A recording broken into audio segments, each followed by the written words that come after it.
Gisusi sa kadagkuan sa kapulisan ng mga terminal ug pantalan aron pagsiguro nga nahimutang ang ilang gipangandaman nga security.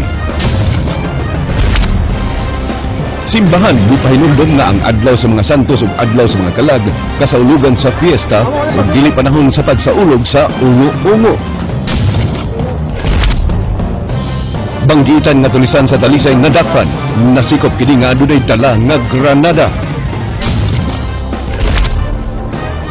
Barangay Secretary gigulata sa anak sa napildi nga kandidato sa barangay elections tungod kay didto milaban sa ilahang kontra.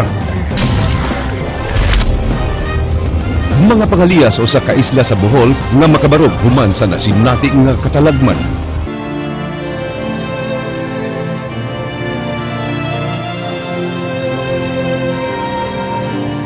Maayo nga pon Sugbo, Kabisayan ug sa uban pang mga dapit nga maabot ining atong Sibya. Ako si Frank Malilong Jr. Ihatod namo ang mga nag-unang impormasyon. Ako si Georgia Herrera. Georgia, mga kapatid, sa ulogo na ugma ang adlaw sa mga santos ug karong Sabado alang sa mga binatay. Gani nagsugod ng pagdasok sa mga suwasakay sa mga pantalan ug terminal dinhi sa Sugbo aron makauban ng ilang mga pamilya sa adlaw sa mga kalag. Di sab ikalimod Frank nga nalakip na sa kultura sa mga Filipino ang pagdugtong sa adlaw sa mga minatay ngadto sa konsepto sa ungo-ungo. Matod sa simbahang Katoliko nga angay respetahan ang maong kalihukan. Unsa man gyud ay ang insaktong buhaton sa maong adlaw. Andrea Patenia, Sugin Limi. Nunot sa kasaulugan sa adlaw sa mga minatay, dunay mga nagkadaiyang gimmick nga atong makita. Dunay baligyang props ug dunay musulob ug nagkalain-laing costume. Apan mipahimangno ang Katolikong simbahan nga di angay usbon ang tinuoray nga konsepto sa adlaw sa mga minatay kay usa kini ka mahinungdanong tradisyon nga angay respetuhon. Og unta no atong unang dili kini picnic, dili kini excursion o dili kini ingon pa man an opportunity nga buhat ko taog mga bagay nga makapalesen sa kasagrado no sa semeteryo. Ang All Saints Day o Adlaw sa mga Santos nagsugod ni atong May 13, 609 diin gi-consecrate ni Pope Boniface IV ang Pantheon sa Roma alang sa mahal nga berhen ug sa mga martyrs. Giusab ni Pope Gregory III ang petsa sa Festival of Saints gikan sa Mayo 13 ngadto sa Nobyembre 1 atol sa foundation sa usa ka oratory sa St. Peter's nga nahimutangan sa relic sa mga martyrs. Ang All Souls Day o Adlaw sa mga Kalag gi-establisar ni Saint Odilo of Cluny sa petsyang Nobyembre 2 alang sa mga minatay nga giingong ang ilang kalag wa pa malangit. Ang sa November 1 we remember the dead whose souls we believe are in heaven. Some of them have been declared blessed and some of them have been declared canonized. On the second day, November 2, dead yapon na sila whose bodies are in the cemeteries, whose souls are in purgatory. Si Monsignor Esteban Binghay miingon nga di unta magpada sa mga modernong matang sa maong kasaulugan sama sa pagpahigayon og Halloween parties. Alang na itong mga Kristiyanos ang gisugo sa simbahan, mao lang yun ang pag-celebrate it religiously. How do you do it religiously? Religiously.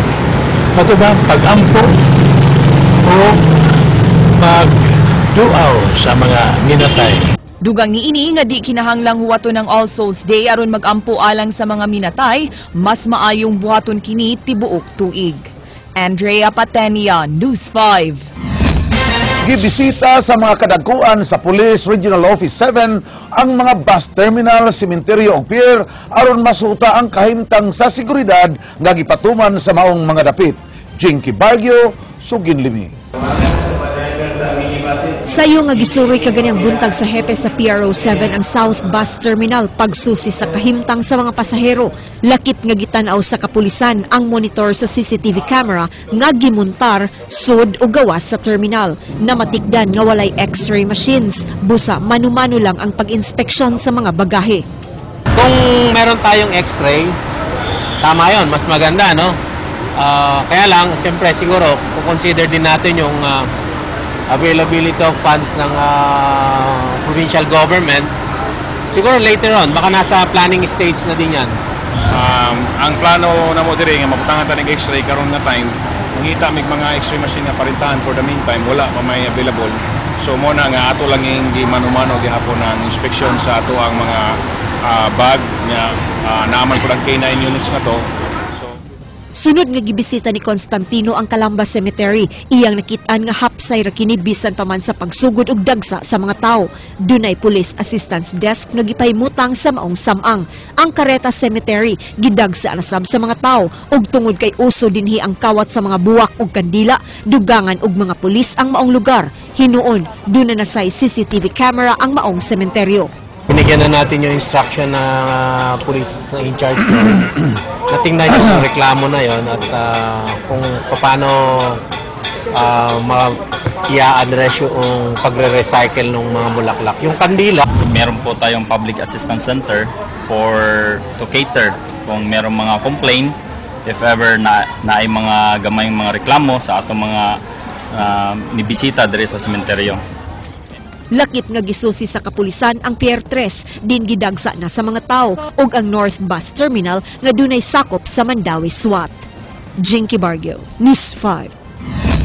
Karong adlaw nagsugod na sab og dagsa ang mga tao sa mga sementeryo.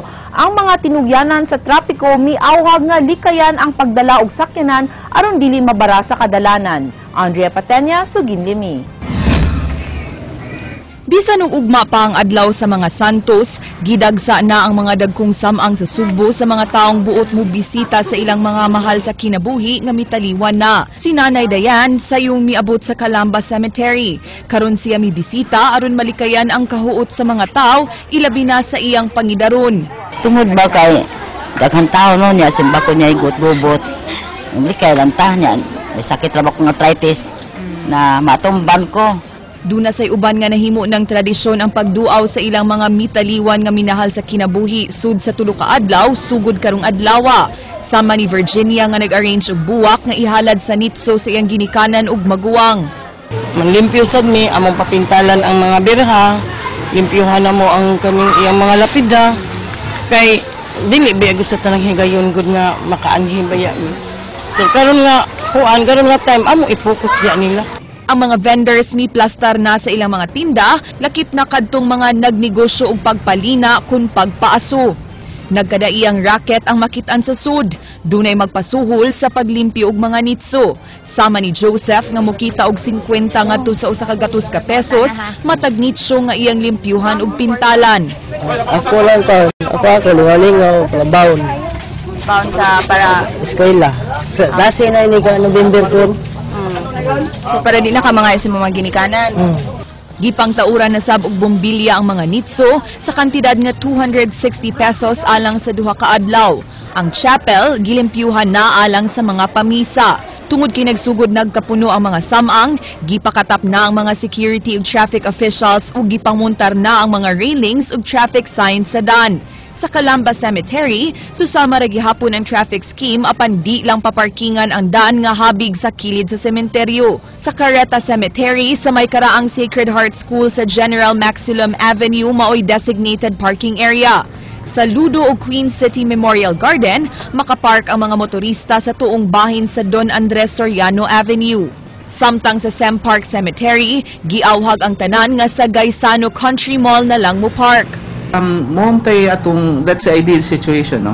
As much as possible if the di ta makadaog sakyanan, we can just kay we expect that for the rest of the city minor atong traffic, so I think we will have a pleasant walking experience, particularly if dili ra kayo layo ang cemetery. But murag unavoidable, if it is unavoidable na magdatag sakyanan, ato lang yung awhag na is that you find a parking spot that is not an obstruction, that is safe from criminal elements. Hugot sab nga gibantayan ang mataganghaan sa mga samang ug gipwesto na ang mga public assistance centers. Gawa sa mga pulis, lakip nga nagbantay ang mga tanod ug mga sakop sa Barangay Intelligence Network.